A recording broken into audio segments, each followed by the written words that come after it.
लोक तीर्थ को यात्रा करती। अनेक लोकंकर चिंतन थाए आम जिते पाप कर तीर्थ को गले बोधे सब पाप धोई हो। दर्शक बंधु आज युधिष्ठिर तीर्थ यात्रा पिपलाद ऋषि आम मान को कौन कहते प्रज्ञा पुराण रे ये कथा कहते सबु प्रकार लोक नहीं कोटी कोटी आम मानकर भूल रहुची आम भूल को परिमार्जित करने प्रज्ञा पुराण ये छोटिया छोटिया संदेश कहीं जानती ये धरारे स्वर्गर अवतरण हम प्रत्येक मानव भितरे देवत्व जाग्रत हम मानव जितेबले ता भितरे देवत्व जाग्रत हो धरारे परस्पर परस्पर प्रति दैवी मनोवृत्ति रखी सहयोगर हाथ बढ़े से आज्ञा ये जो धरित्री पृथ्वी स्वर्ग रे परिणत हम बोली आशा रखी। दर्शक बंधु शास्त्र कहे ये प्रज्ञा पुराण रे कह कलिजुग हूँ शोला भली आ द्वापर जुग हूँ शोईकी उठिला पर हाई मारिला भली हूँ द्वापर जुग। त्रेतया जुग हूँ जाग्रत हवा आ सत्य जुग हूँ जाग्रत परे लक्ष्य स्थल रे पहुँचापी बा लक्ष्य को प्राप्ति करने उत्कृष्ट काम करवा हूँ सत्य जुग। कलिजुगटा को शोइले बा शोइले जमी आनंद लगे अल्प करे अधिक खुशी होगा कलिजुग अल्प कले बहुत किसी मिले किंतु आज आम तीर्थ यात्रा करने को जाऊँ अनेक समय आप देखिए डिंडिम पिटा हो तीर्थ सेवन करने को जाऊँ तीर्थ यात्रा करने को जाऊँ किंतु आज युधिष्ठिर तीर्थ यात्रा रे संदेश कौन रखुच्च आम पिपलाद ऋषि आम शुणा कौन कहते प्रज्ञा पुराण रे बहिर्मूर्खा जना सरिवे ब्रह्मजाले सुपासिता अंतर्मूर्खा सतत्थ ज्ञान सत्यं श्रेय श्रयंतलम कहते जो माने बहिर्मुखी से माने ब्रह्मजाल पड़ती बहिर्मुखी बाहर को देखती भीतर को देखती से माने ब्रह्म जंजाल टिके फसी जाती आउ जो माने अंतर्मुखी जे तथ्य को बुझी पारती जे सत्यर अनुसरण करती से माने ही श्रेय पथ को पान यही कथा को आज बुझौचंती पिपलाद ऋषि प्रज्ञा पुराण रे कहते ऋषि श्रेष्ठ प्रथम स्पष्ट कर पिपलाद ऋषि प्रथम स्पष्ट कर भौतिक जगत आत्मिक जगत उभय क्षेत्र रे समुचित समन्वय स्थापन करी भौतिक और आत्मिक ए दुईटे क्षेत्र रे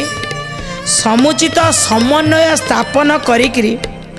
मनुष्य तार आत्म उत्थानर पथ को प्रशस्त करिवो। आत्म उत्थान निज भीतर जो आत्मा अच्छी आत्म शक्ति अच्छी ताको केमिति उठेई पारिबो सीए निजे चेष्टा करिवो प्रशस्त करिवो ताको कठिनर कठिन परिस्थिति आसिले भी जेमिति पत्थर रे तैयारी हेतिबा रास्ता कोनोसी मुहूर्त रे भांगे नहीं शक्त प्रहार न पड़िया पर्यंत से कथा बुझाउछन्ति से निजको प्रशस्त करिवो आउ बाह्य आकर्षण ता पाखो को जा आसीबो से बाह्य आकर्षण रु विरत होइकरी से जमी तादर टे छाड़ी आसुव बाह्य आकर्षण आजिकल समस्ते आज्ञा कई क्या आम छाड़ी आजतु नहीं जड़े कई आज्ञा चुट्टी छाड़ा चलला आम समते चुट्टी छाड़ी से दिन द्रौपदी एका चुट्टी छाड़ी बोली महाभारत जदि आम समते चुट्टी छाड़िया कौन हम चिंता जड़े कई खंडिया ड्रेस हाफ ड्रेस पिंधिला आज्ञा आम जमाना आम एत बुढ़ा हईनु कि बुढ़ी हईनु म सीनियर सिटीजन नुह तथापि आम बड़े आम झालर नगा पिंधुलु ये आज कौटू आएला के जानी हाफ फीता पुणी आजिकल आउ चुनुरी रहूनी दुपटा कुआरे गायब हो गला माने क्या देखी बाह्य आकर्षण जानी पारुचंदी परम पूज्य गुरुदेव गोटे छोटिया बही लिखिं माने शालीनता यदि आम रक्षा न करि पारिबा तार परिस्थिति शेष में कौन हो। शालीनता रक्षा करंतु गोटे सुंदर बईटी ये कहते जदि बाह्य आकर्षण रु तमें विरति न हो पारिबो विरति हवाको तुमको पड़ो। जी विरति हो पारिला निजको पुरुषार्थ रे नियोजन करि पारुथिबा व्यक्ति ही अळप बाह्य आकर्षण रे फसी जिबा लोक ना अधिक मेचे अळप लोक जो माने संयत आचरण करन। सी पिंधिला खंडिया पेंट बोली मु पिंधि खंडिया पेंट सी 5-10टा जगार एमती छिड़ी जाइए पिंधिकी पुणी स्टाइल कहीकि रास्त जाऊँ कहते देख मो बापार पैसा अच्छी मुझे भल पाठ पढ़ी बहुत पाठ पढ़ी से छिंडा पिंधि जो सत कथा को आसवा से कष्ट आमको अनुभव ये हूँ बुद्धिमान निर्बोधता। गोटे बही अच्छी आज्ञा पढ़े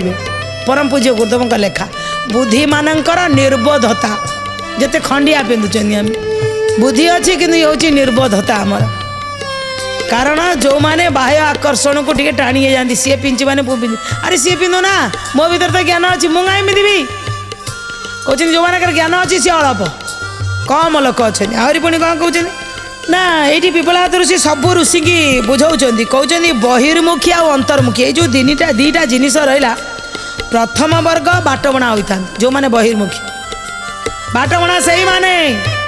दर्शक बंधु से माने फसंदी से माने रेप केस रे फसंदी से माने किए किसी कहीदेला से माने कोटी माड़ खाइले से माने रास्ता कड़े कोटी पड़े कहले से माने बहिर्मुखी जानी पारे क्या खाइबू केमिति खाइबू केतले खाइबू कहीं पीबू कौ जिनिस पीवा दरकार क्या पीवा दरकार ना जानी पारे से माने ही बाट बणा हुआ। द्वितीय वर्गर लोक जो माने अंतर्मुखी से माने पथर अनुसंधान करती कौ पथरे गले ठीक बाटर पड़ो आपको पचारती ताकू पचारती कौ पथरे गले ठीक से आम जापर ट्राफिक की बुझिला भली से माने समस्त को पथ प्रदर्शन को पचारिक जाते सी जो पलि जाते ना आउ 5 जन डाकी नि कहते आस भाई यही पटे गले बढ़िया कहले सी अन्य मान को पथ भी देखा यही परिप्रेक्षी जड़े सन्थ कहले दर्शक बंधु प्रज्ञा पुराण में कहुई तुम्हें कौन हम चालुनी हम ना तुम्हें कुला हम कौन हम जदि कुला हम देखो जदि कुला हम कुलारे कौन बाहरी जीव ना चषु पलैब कुंडा पलैब कुलारे पाछुड़े सार तत्व रही जो माने कुला हवा को चेष्टा करेंगे भीतर थी खराब जिनस को त्याग करदे आउ सार तत्व को ग्रहण करेंगे जो मान पाखे कामना बासना ये कामिनी कांचन विशेषकर यही दुईटा को कहूँ कामिनी आउ कांचन कामिनी कहले विषया कांचन कहले धन ये दीटा प्रति आसक्ति रहा लोक सी चालुणी भाया हुआ किंतु जो माने कुला ये दीटा को सी पाछुड़ी दियंती चालुणी कौन करे भल जिनस को छाड़ी दिए खराब जिनस गोड़ी रखे। दर्शक बंधु बुझीपारे प्रज्ञा पुराण केते बढ़िया सार तत्व कथा अच्छे कहले कुला जहाँ को पाछुड़े ताको कई खाइबेनी सी पलैब कुंडा आ चोकड़ पलैला रहा कौन भल जिनस मुग पाछुड़ चोपा पलैला मुग रहा बिरी पाछुड़ चोपा पलैला बिरी रहा आउ आपण चाउल पाछुड़ कुंडा पलैला आपणकर चाउल रहा चालुणी की नियंतु जिते चालुणी की नेबे आज्ञा भल जिनस सब गली पड़ो गोड़ी गुड़ा ऑफर रही दीटा कथा प्रज्ञा पुराण रे पिपलाद ऋषि बुझाऊँ तुम्हें कौन टा हम चालुणी ना कुला चालुणी हेले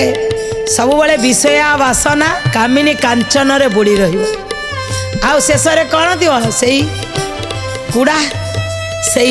गेटी से पथर से गोड़ी से ही पाइब किंतु जदि कुला हल मो भर खराब जिनस पड़े भल जिनस या गोटे छोटिया कहानी माध्यम आमको बुझे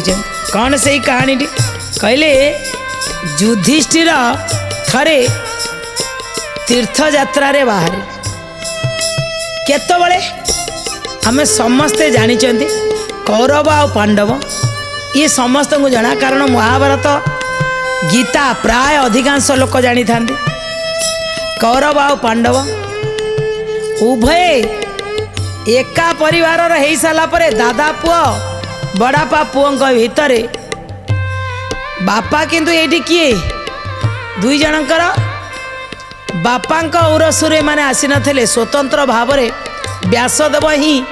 धृतराष्ट्र आ पंडु को जन्म देवार माध्यम साजिले व्यासदेव तांकरी पाखरु उभय आसिले देखो जड़े पांडव हो गले आउ जड़े कौरव हो गले 100 जन अलग रास्तार चलिए 5 जन अलग रास्तार चलिए ये 5 के भितर रहिले किए ना धर्मराज युधिष्ठिर रहिले आउ से साथ देले भगवान जो धर्म था से भगवान था जो अधर्म थाए से भगवान न था कौरव पांडव भितर आम समस्त जानी छुंची अगे जेतिकी सेतिकी छुंची मुनरे मुने जमी देवी नहीं भूमि देवी नहीं बोली संकल्प करदेले कहले सूच्यग्रे न देवी मेदिनी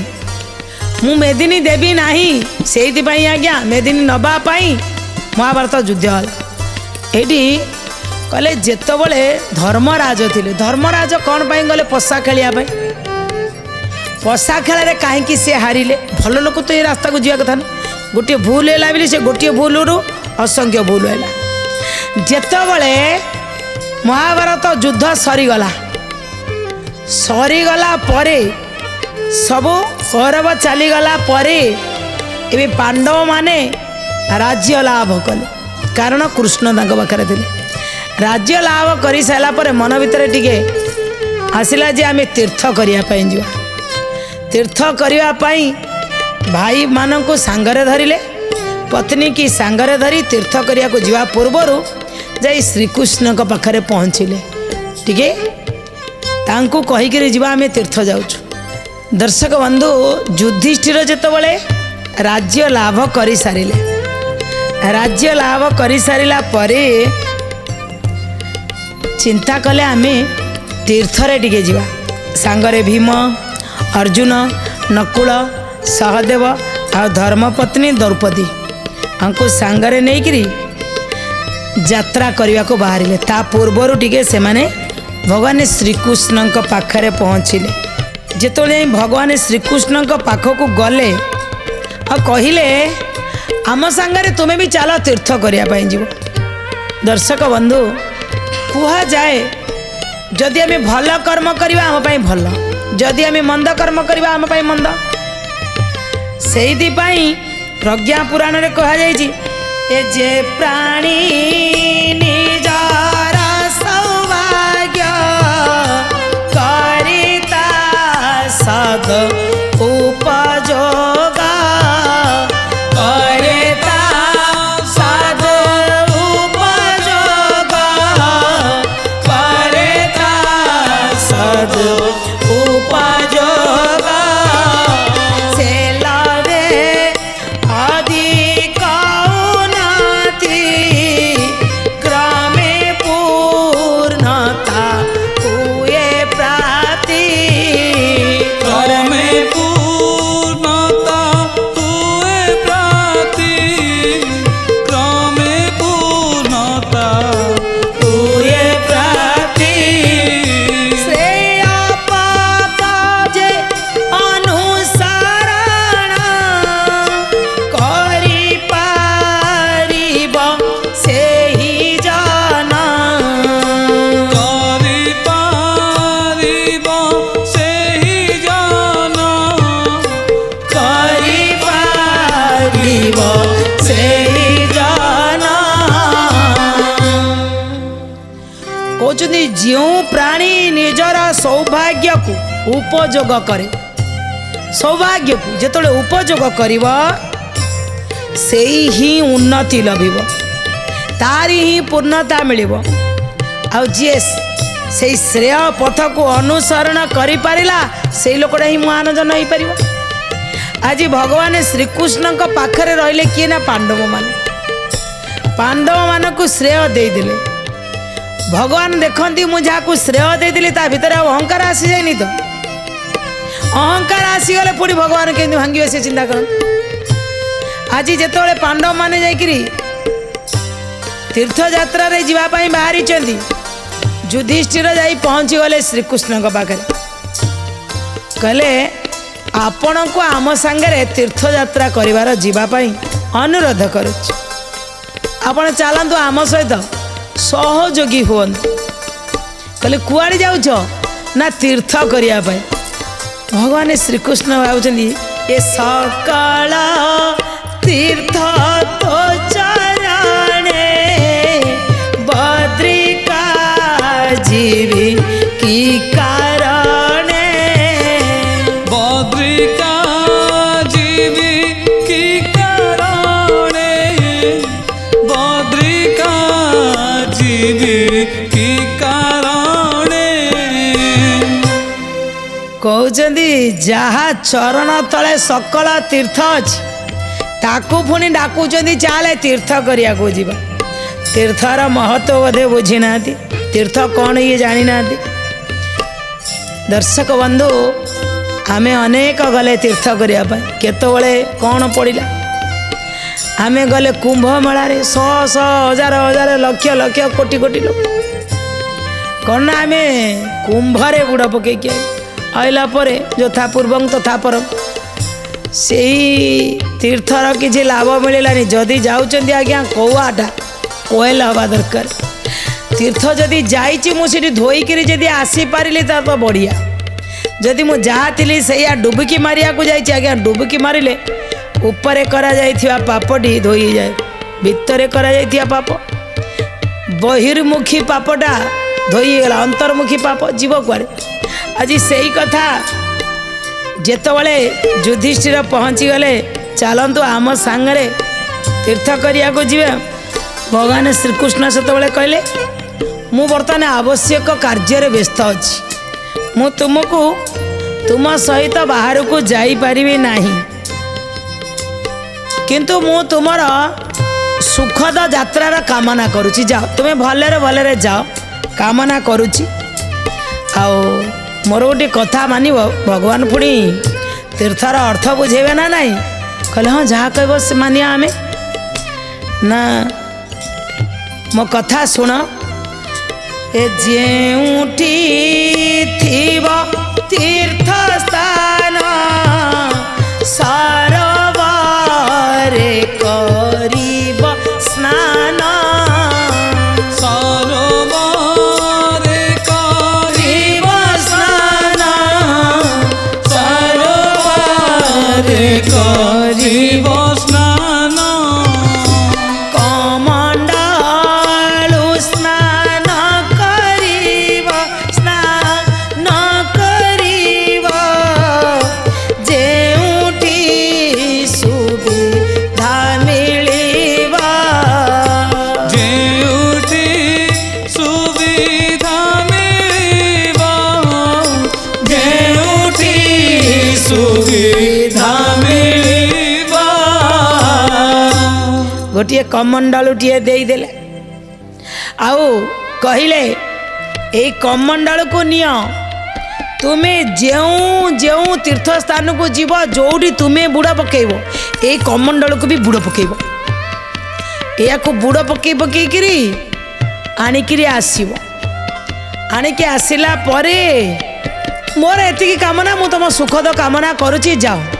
ସେଇ କମଣ୍ଡଳୁ ଧରେଇ ଦେଲେ, ଆଉ କମଣ୍ଡଳକୁ ନେଇକିରି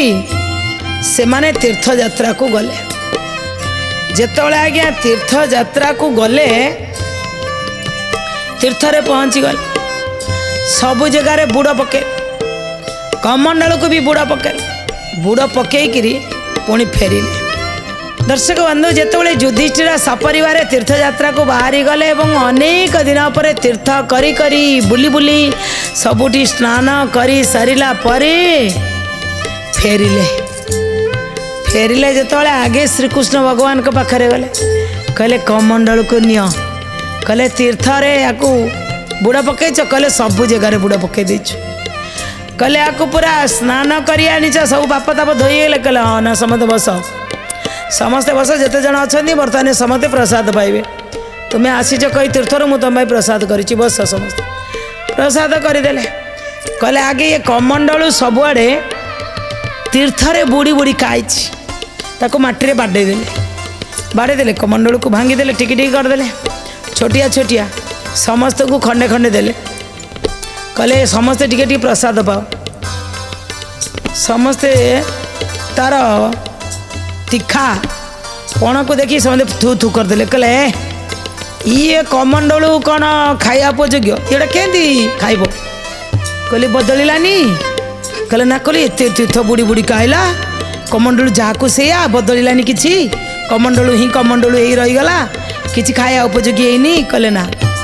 ଖାଇବା ଉପଯୋଗୀ ହେଇନି। ଏହି ସମୟରେ ଧର୍ମରାଜ ଯୁଧିଷ୍ଠିର ଟିକେ କହିଲେ ଭଲ କଥା କହୁଛ ଆଉ କ'ଣ କମଣ୍ଡଳୁ ବୁଡ଼ି ବୁଡ଼ିକି ପଳେଇ ଆଇଲା ବୋଲି କ'ଣ କମଣ୍ଡଳୁଟା ଆଉ କ'ଣ ହେଇଯିବ ନା କ'ଣ? ଆରେ କମଣ୍ଡଳୁ ସିନା ଯାଇଥିଲା କିନ୍ତୁ କମଣ୍ଡଳୁର ଯେଉଁ ଗୁଣ ତାର ଯେଉଁ କର୍ମ ତାର ଯେଉଁ ସ୍ୱଭାବ ତାର ଯେଉଁ ସେ ଯେଉଁ ଧାତୁରେ ତିଆରି ସିଏ କ'ଣ ବଦଳି ଯାଇକିରି ଆଉ କିଛି ହେଇଯିବ? କହିଲେ ଏତେ ସ୍ନାନ କରିଗଲା ପରେ ତା ବିକୃତ ସ୍ୱାଦ କାହିଁକି ଗଲାନି ସେ କାହିଁ ପରିବର୍ତ୍ତନ ହେଲାନି? ଏବେ ଯୁଧିଷ୍ଠିର କହିବାକୁ ଲାଗିଲେ ଭଲ କହୁଛ ଆଉ ଆରେ କେମିତି କ'ଣ ଖାଲି ଧୋଇଦେଲେ କି ସ୍ନାନ କରିଦେଲେ ଇଏ କମଣ୍ଡଳଟା ବଦଳିଯିବ କି? କହିଲେ କେମିତି ବଦଳିବନି? ଯୁଧିଷ୍ଠିର କହୁଛନ୍ତି ଏ ତୀର୍ଥ ସ୍ନାନ କରିବା ପରେ ବାହ୍ୟ ଉପଚାର ହିଁ କରେ ବାହ୍ୟ ଉପଚାର ହିଁ କରେ ବାହ୍ୟ ଉପଚାର ହିଁ କରେ ଅନ୍ତଃକରଣ ପରିଷ୍କାର ଯେ ପର୍ଯ୍ୟନ୍ତ ନଇବ ତାର ଯେ ପର୍ଯ୍ୟନ୍ତ ନହିବ ତାର ଯେ ପର୍ଯ୍ୟନ୍ତ ନହିବ ତାର ଆତ୍ମଶୋଧନ ନ କରିବ ଅନ୍ତର୍ମୁଖୀ ସେ ନ ହୋଇବ ଅନ୍ତର୍ମୁଖୀ ସେ ନ ହୋଇବ ଅନ୍ତର୍ମୁଖୀ ସେ ନ ହୋଇବ। କହିଲେ ସିନା ତୀର୍ଥରେ ସ୍ନାନ କଲେ ବାହ୍ୟ ଉପଚାର ହିଁ ପରିବର୍ତ୍ତନ ହେଇଗଲା ଅନ୍ତଃକରଣ ତ ପରିଷ୍କାର ହେଇନି ନା। ଭଗବାନ କହିଲେ ମୁଁ ତ ସେଇ କଥା କହୁଛି ଯଦି ଅନ୍ତଃକରଣ ପରିଷ୍କାର ହେଇନାହିଁ ଯଦି ଆତ୍ମଶୋଧନ ହେଇପାରିଲା ନାହିଁ ଯଦି ଅନ୍ତର୍ମୁଖୀ ହେଇପାରିଲ ନାହିଁ ଇଏ ଯେତେ ବହିର୍ମୁଖୀ ହେଇକିରି ତୀର୍ଥରେ ସ୍ନାନ କର ଏ ତୀର୍ଥଯାତ୍ରାର କୌଣସି ମୂଲ୍ୟ ନାହିଁ। ଆଜ୍ଞା ତୀର୍ଥ ଯାଇଥିବ କିନ୍ତୁ କାହାକୁ ଅପଶବ୍ଦ କହୁଥିବ ତୀର୍ଥ ଯାଇଥିବ ତୀର୍ଥରୁ ଫେରିଲା ପରେ ବଡ଼ମାନଙ୍କୁ ସମ୍ମାନ ଦେଉନଥିବ ତୀର୍ଥ ଯାଇଥିବ ତୀର୍ଥରେ ମଧ୍ୟ ଆଉ କିଛି ଭୁଲ ଭାଲ କରୁଥିବ ଏ ତୀର୍ଥର କୌଣସି ମହତ୍ଵ ନାହିଁ। ତୀର୍ଥ ଯାଇଛନ୍ତି ମାନେ ତୀର୍ଥର ଗୋଟିଏ ଜିନିଷ ହେଉଛି ତୀର୍ଥ ଯାଆନ୍ତୁ କି ନ ଯାଆନ୍ତୁ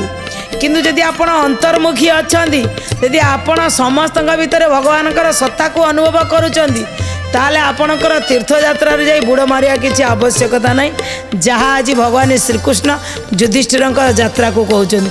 ଏମିତି ତୀର୍ଥଯାତ୍ରାରେ କିଛି ଲାଭ ନାହିଁ ଯେଉଁଠି କେବଳ ବାହ୍ୟ ପରିଷ୍କାର ହେବ। ଆଜ୍ଞା ଘରେ ଥାଆନ୍ତୁ ଅନ୍ୟମାନଙ୍କୁ ଭଲ ବି ପାଆନ୍ତୁ ଯେମିତି କାଠୁଆ ଭିତରେ ରହିଦାସଙ୍କୁ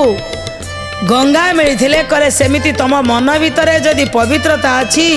ମନ ଦୃଢ଼ କଲେ ଗଡ଼ିଆ ଗଙ୍ଗା କୁହାଯାଇଛି ସେଇଠି ଯଦି ମନଟାକୁ ପରିଷ୍କାର କରି ଅନ୍ତର୍ମୁଖୀ କରିଛନ୍ତି ବାହ୍ୟ ଉପଚାରର ଆବଶ୍ୟକତା ନାହିଁ।